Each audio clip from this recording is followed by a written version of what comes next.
Okay. Hello, Isaac. Hello, Rabbi. It's great to see you. So Okay. I take it you've Yeah. been fasting all along. You don't eat, don't drink. I mean, you've been as a good Pharisee Jew, you've been fasting every day now. One day I'll get the level of faith where I could throw away all fasting. So we're still in the two stories of Matthew 9:18 to 26, and we're going to start by going to the second verse of it, which is 9:19, and do one extra verse on that. So that's what we're doing today. The Gospel according to Matthew, chapter 9, verse 19 onwards. And Jesus rose and followed him with his disciples. And behold, a woman who had suffered from a discharge of blood for 12 years came up behind him and touched the fringe of his garment. Okay. So if I asked you, what's the most important fact in that second verse, Isaac? What would you say is the most important fact that Eh, something that sticks out to you as a Christian, maybe? That she touched the fringe of his garment. Touch the fringe of the garment. Okay, for me, women touch fringes all the time, Isaac. No. But one thing that struck me was how long she'd been suffering from Mhm. her hemorrhages or whatnot. So what I found interesting about that is that she had been suffering 12 years. So first I thought, can we chronologically figure out what was happening 12 years ago? Maybe that's the beginning of Jesus' ministry or not. But because of the chronological issues of Mark versus Matthew, it's really hard to figure out what was happening 12 years ago. So I don't personally think that is so important. But I want to point out something in the gospel parallels when we look at, let's look at Mark first, and what we'll see, oh, I'm on the wrong page, is that I'm on the wrong page. When we look at Mark first in Mark 5,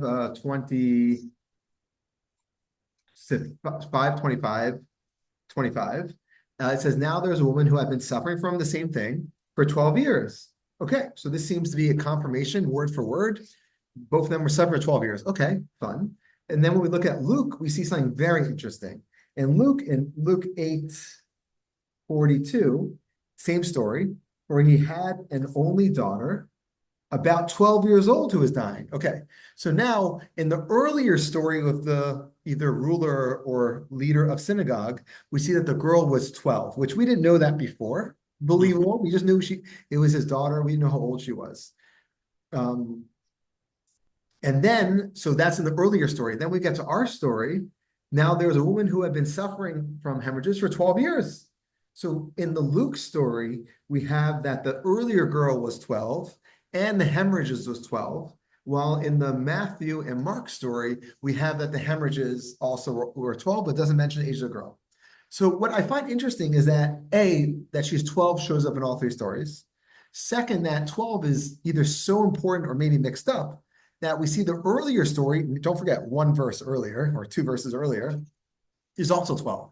So, as a good Christian, Isaac, when you hear all these 12s float around, what is the first thing that comes to your mind when you think of 12? 12 disciples. 12 disciples. 10. So, at the first glance, when I saw this, I tried to think, like, well, is there something about the 12 disciples that we should know about? And it made me start thinking about the 12 disciples. Mhm. And I thought I would maybe speak a little bit about this number 12 and how it shows up, and maybe why and how it shows up in Christianity, as well as in the Torah, as well as in rabbinic literature. So, first thing, if I ask you, just you give me your simple Christian answer about what you maybe heard, or you can make up something. But why are the 12 apostles? Like, why isn't there like one, like Moses we spoke about yesterday? He passed it on to Joshua. He gave over laid his hands. And it also says he laid his hands on 70 elders. So we Mhm. see it's not inherent that there's 12. Moses had one, and Moses had 70. But why is there 12 apostles? Do you have an explanation that you think about? Like, why is there one apostle? Why is there two apostles? We know there are two fishermen that we spent. Why can't there be two apostles? Why is there 12 apostles?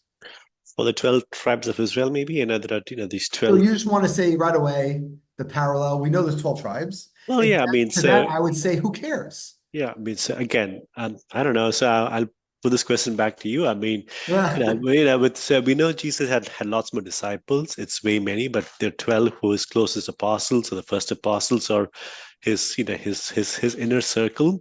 To question about why 12 and why not 13 or why not five. I don't know. I don't have a good answer. I mean, that was his Jesus' way So of thinking. Okay, so you're not sure. That's fine. So the first thing I would note is that even when we speak of 12 apostles, are there really 12 apostles?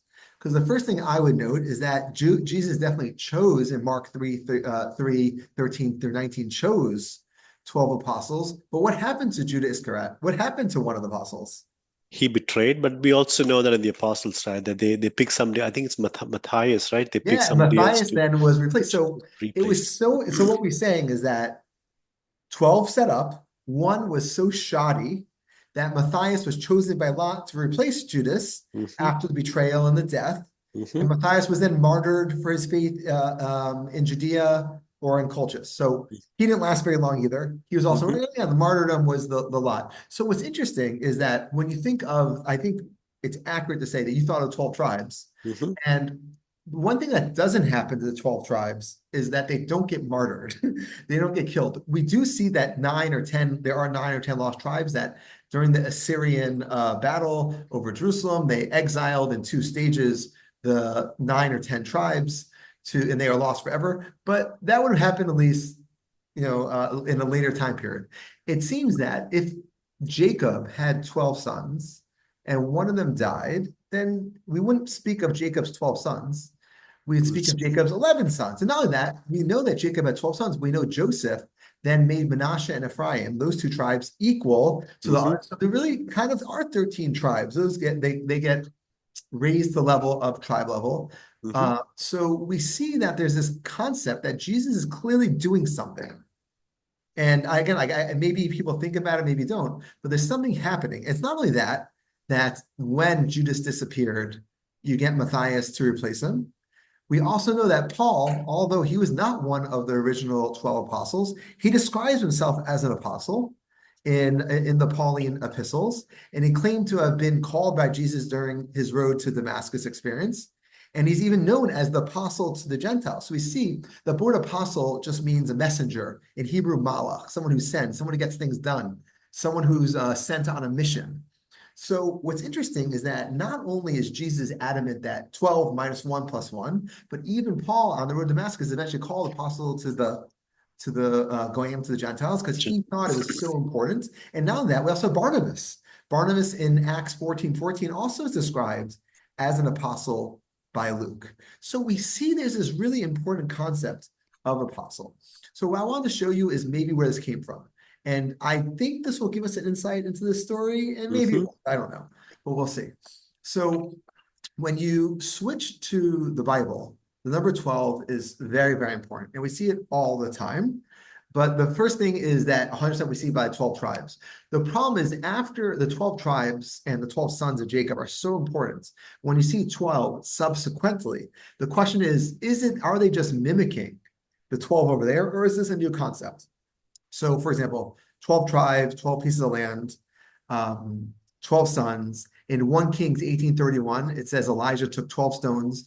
And in that verse itself, it says corresponding to the number of tribes of the son of Jacob. One thing that you may not know, this might open up the matter for you a little bit, that Ishma'el in Hmm. there was a chapter 25 of Genesis, it actually lists him as having 12 tribal descendants. Oh, did he? Yeah, I didn't. I Yeah, didn't know so that. you know why you don't care about that? Because who cares?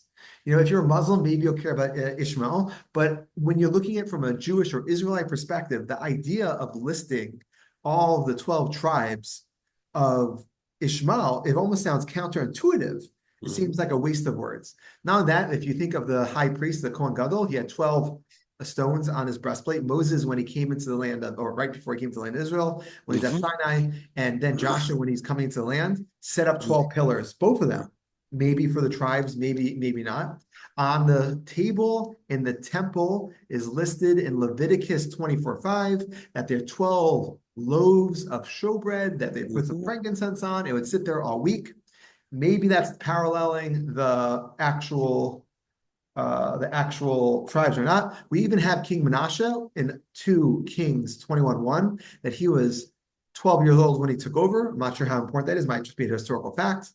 But if I asked you, forget about all this Jewish knowledge, all this Israelite knowledge, why is 12 important today? You as an American, why is this important? You as living in a Western society, So you would say, well, there's 12 months, right? You would say, I look at the clock on the wall right there, and I see there's 12. 12 hours. You would say that I may not believe in the importance of constellations, and they might just be a random assortment of things, but constellation, there's 12 main constellations that we speak of when we talk about that.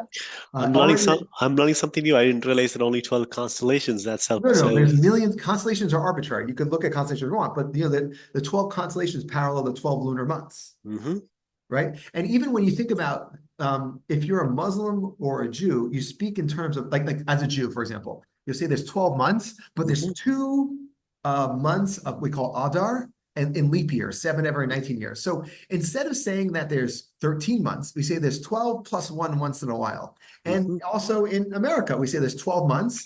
And already in time of Julius Caesar, the astronomers explained the need for 12 months to him and to add a leap year to make sure that the seasons parallel the actual time of year. And that's one of the reasons that the Muslim calendar goes throughout the year and the Jewish one doesn't, because the Jewish one has leap months and the Muslim one does not have leap months. So therefore their Ramadan goes could be any time of year, while the Jewish calendar always makes sure that Passover is in springtime.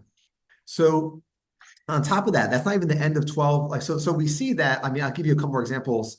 That, for example, in Exodus 15:27, they came to a place at Elim where there are 12 springs of water. And I could keep going on and on. There's more 12s. So we see that 12 is a very important number. So, for example, if I said, how common is 15? 15 is not so common. If I say 9. So there are obviously certain numbers that are special. I just wanted to stop there for a moment and said, we see that in Jewish and Israelite culture, it's very important. And we see that in Western culture, 12 is very important. We know that the number system of 6, 12, and counting that way, the reason that 6 or 12 is so important is because if you care about fractions, because what's half of 6? 3. Three. And what's a quarter of 6? 2. So if you want to know what is a quarter of 10, it's 2.5. What is a third of 10? It's 3.3 repeating. It's not an ideal number 10 to base a system on. When you base it on 12, if you care about those fractions, then the 12 becomes a much more important number for being able to deal with this. And that's why not have 6 then? So to your point, right? If 12, the sexagesimal system, which is known as a system that's based on a 60, is a numeric system that's based on 60. And what we see is in America, at least, we have both the systems aligning and existing side by side. We have a clock that is 12. We could have made a clock 10 hours a day or 20 hours a day. There's nothing inherent about the world that's 24 hours. We made it that our clocks, because they're already based on the Sumerian system, which was inherited by the Babylonians, which is inherited by Western culture, that we have this 12 system. And we similarly have that all angles are 360 degrees, right? A 360 degree or pi, all these things are based on this Babylonian, the earlier Sumerian system that was inherited by Western culture. So we live, how English is really a combination of two languages, of French and Old English. So to our number system, while obviously the Roman numeral system is what we use, the experience as a Western culture, we experience two systems side by side, and we almost don't think about it. It's so natural. They say 360 degrees. And why not 100 degrees? If anything, the main goal of the metric system is to eliminate the need for two systems, that they make sure 0 degrees is freezing, 100 degrees is that. So that 0 to 100 is based on a 10 base system, which is not based on the 360. Okay, so but Rabbi, we've come a long ways from we've been having 12 years in Shastra to all the way about 12, and now about the clock and the sun and the calendar, and so we're getting there. I'm intrigued to where this is leading towards. So we see in the Bible 12 is an important number. We see in our own lives 12 is an important number. So what I want to do first is show you how the Bible uses 12, and then I'm going to show you how rabbinic literature uses 12, and then maybe we'll be able to see something about our text. So the first thing I want you to know is that there are 12 tribes. And in anything in the Bible will be purposeful, that 12 was chosen, 11 was not chosen, 13 was not chosen. 12 is the most important number. So if I asked you, what is it about the 12 tribes that makes it the 12 tribes?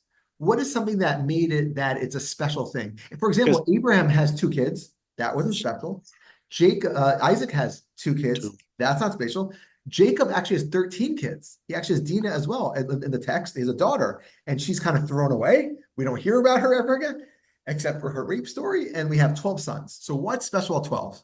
So the answer is, unless you want to think about it more, but the answer is, in short, 12 is the creation of a new system.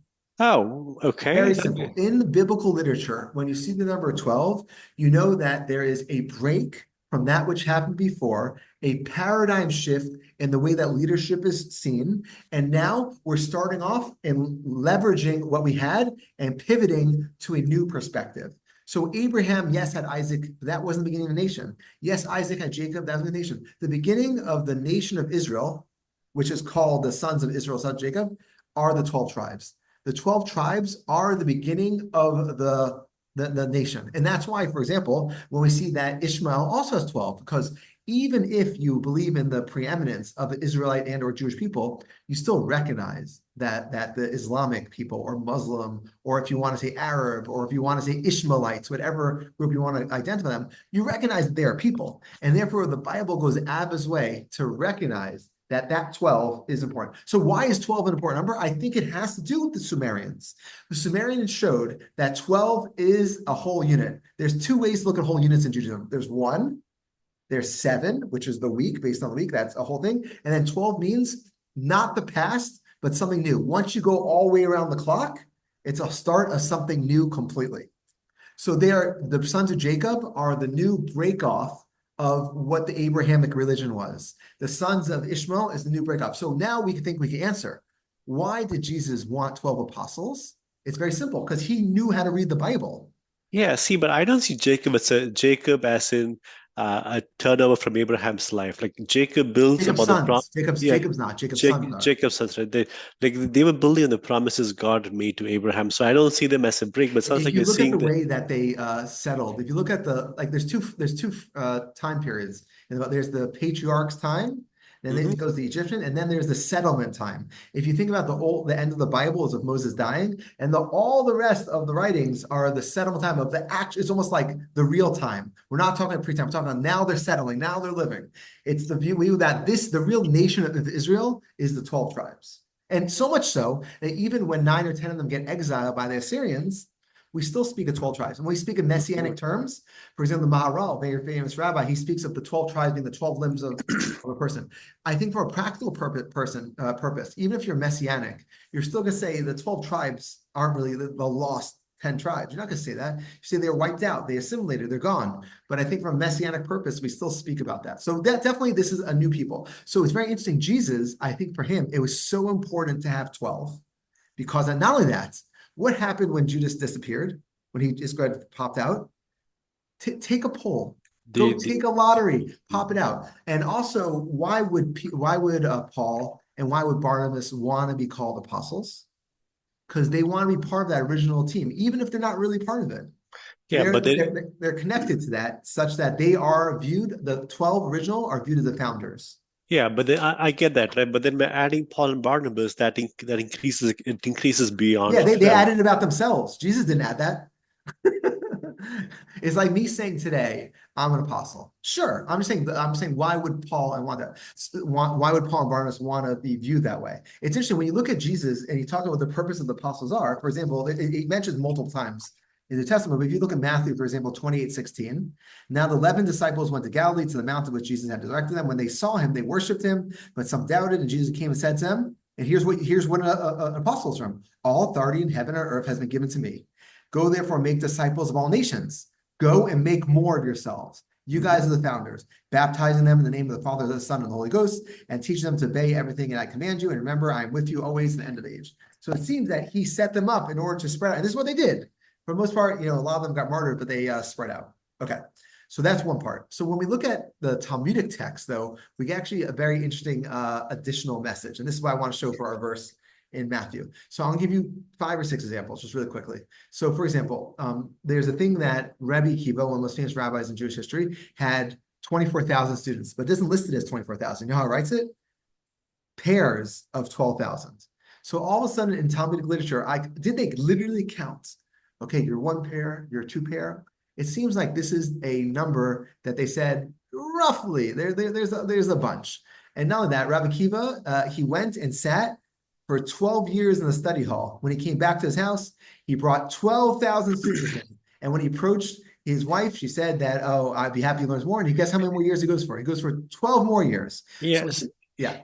Yeah, I find the earlier, so just, I'm sorry, just the going back to the earlier comment, right? So Jacob had 12 sons. I get that. So your point, that was something new, like it was a new break, or It's a they were the start of a new religion. It's start the start of a new new thing. religion. So if Jesus, right, he's been subversive so long, subversive to me would have meant, so in the earlier passage, we see that he did not touch her. Like we spoke about touching or laying hands on somebody, he did not lay his hands upon her. He touched her and he held forth her arm as in being subversive, right? So if But he was, Jesus knew 12 was a number. He yes, knew. If he so did 11, he knew that was a failure. yeah, but Jesus understood that.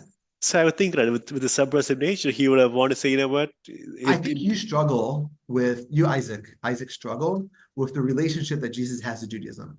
Because okay, on the one hand, I think you would prefer if he was this subversive man who always kind of went against the current, but he wasn't. Even the fact that he's like John and him are baptizing, like the only people who jumped into a ritualarium back in the old day were the Jews. Everyone else jumped into a hot sauna. That was awesome. The Romans, we found hundreds of these saunas with smoke coming out of the ground.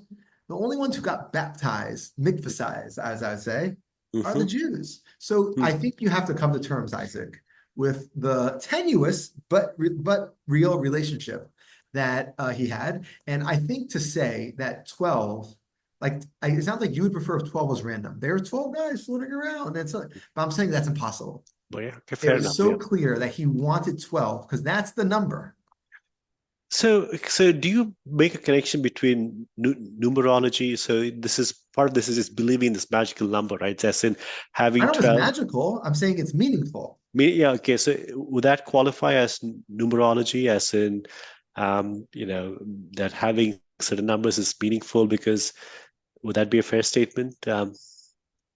I mean, I don't know so numerology usually just means a study of numbers in the belief that they have a special importance to people's lives. Mhm. So that doesn't inherently mean a metaphysical thing. Like, I think numbers are important in my life. Like, if I had 4 kids versus 5, there's obviously psychological numerology, but I think you're speaking of more of the occult or divine or mystical numerology. And that's not what I'm speaking of. I'm speaking of like societal and anthropological structures and how people self-identify in order to make sure that they're accomplishing the things that they want. So I don't know if this was the occult number 12, but I think that Jesus understood that people who are starting things anew have 12. Okay.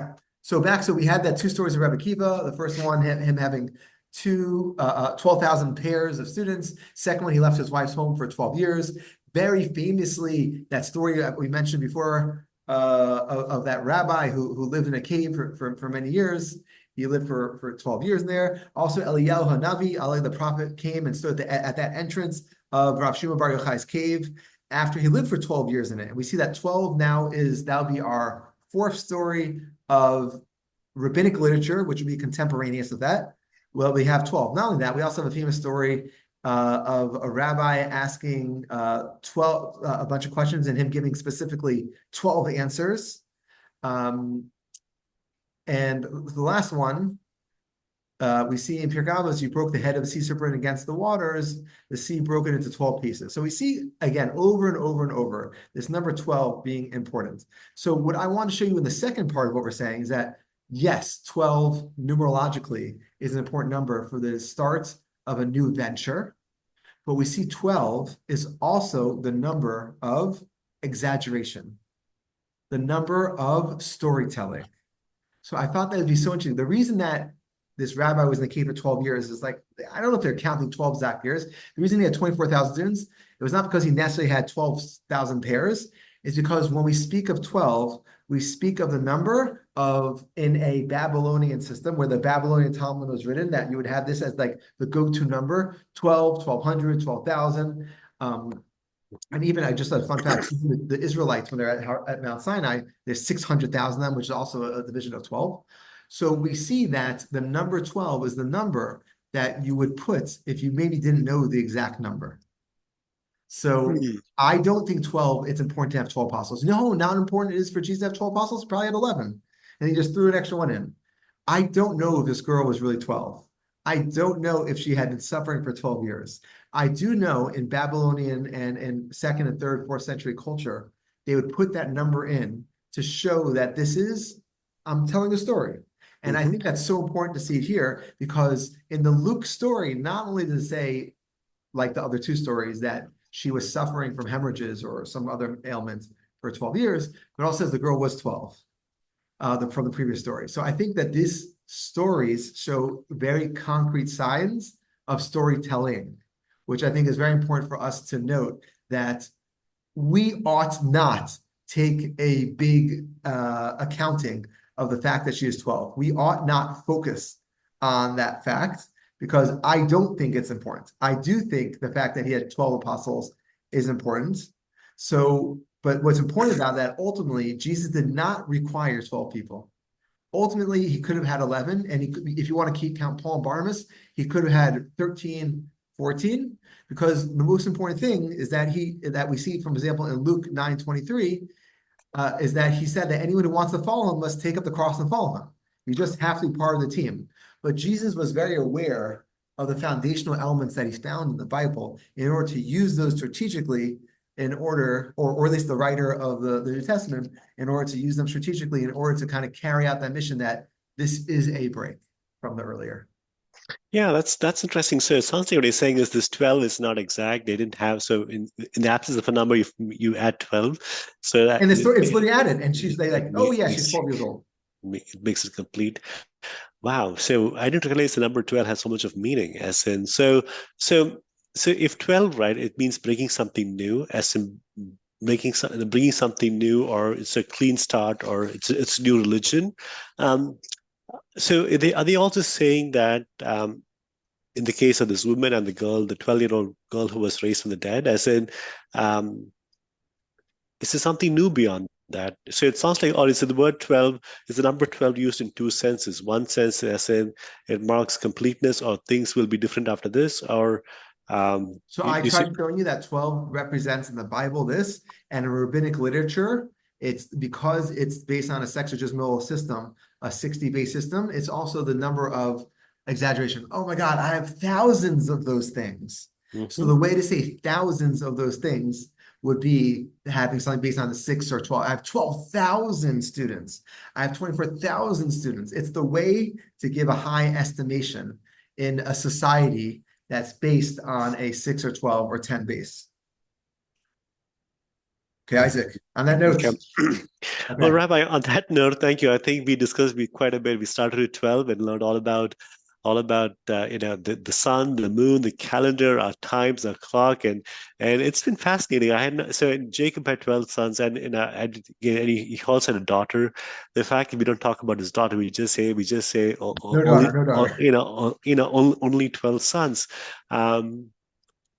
Yeah. So, well, and you're saying because that was it's a breaking forth of a new religion, of a new way of life, and Jesus was just It's focusing on the concept of 12 more than the number of 12. well. I'm saying like as I mentioned, even Menashe and Ephraim, the two tribes that break off from Joseph, are viewed as two separate tribes from a territorial perspective. You see that they got separate lands. And not only that, just a fun fact, the tribe of Dan was given land in the west and then in the north. But we don't view them as two tribes because the way that all the tribes broke down into smaller pieces is meaningless for the concept of 12. Even though we see, for example, that the daughters of Slavka, they're 5, and they had 5 maybe regions in the area of Menashe, that doesn't impact the idea of 12 sons and the 12 regions, and there's 12 foundations. As you see, the 12 foundations of the calendar, the 12 foundations of the stars, the 12 foundations of the tribes of Ishma'el, the 12 breastplate, the 12 showbreads, the 12, all these things are all symbolic of the same thing, that this is the new concept of breaking away from the past and the reinvigorating. Okay, and I'll just finish with the idea that, just confirm you're writing, that confirm that you're right, that the 12 were based, the 12 sons were based on Jacob, Isaac, and Abraham. It doesn't mean that there's a full break. It doesn't mean they're not reliant on their past. It just means that they are kind of, this is where they're burgeoning coming into their own. So what he's saying is if Jacob would have had 13 sons, 13 Jacob sons. can't, in rabbinic literature, just Jacob can't have 13 sons. Rashi and all the commentators speak that before Jacob had any sons, he knew he's destined to have 12 sons. He couldn't have 13 sons, so much so that when Leah had 6 sons, the other wives knew there was a limited amount of children. There were only 6 sons left to divide amongst the three. So when Rachel only had one, she named him Joseph. Joseph means, may you add on another son, because she was so worried that she wouldn't even get her 2 sons. Because in rabbinic literature, it's impossible for Jacob to have 13 sons. Fascinating. Okay, well, Rabbi, on that note, thank you. Thank you as always, Okay. and talk to you No tomorrow. problem. Thanks. Bye for now.